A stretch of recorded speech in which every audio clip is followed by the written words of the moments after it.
Okay, for the calves, I'm going to start with the foam roller here and go over that. I like to work one leg at a time. If your calves are really, really tight or beat up after a long run, ruck, anything like that, then you can definitely do both at once, but make sure that you're not just sticking right in the middle. You want to change angles so you're getting inside, middle, outside.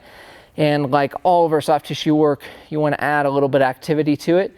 So if you've kind of gone through it passively, then start moving that ankle through a range of motion. That'll help put the tissues on stretch and then relax them. And again, you'll get a little bit more out of the motion. So again, you can use the foam roller. You can do both at once. You can target one leg at a time and just push up if you need a little bit more support. If it's too much, you find yourself again tensing up, holding your breath, then support yourself with your arms. So that's foam roller. You can also use lacrosse ball.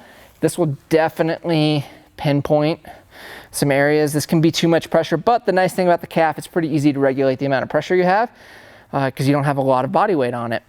So you can push down like by intentionally literally extending your knee, pushing your knee to the floor to get more pressure.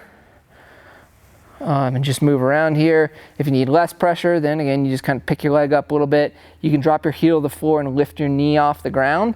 Try getting just enough pressure to, again, to make it feel pretty good, but not tensing up. And then the last tool that's really helpful is one of these guys. I find these really helpful because you can kind of pinpoint that area, and by pulling, you can get a nice regulation over the amount of pressure, whereas the lacrosse ball can be a bit too much at times. So if you have one of these, they can be really effective.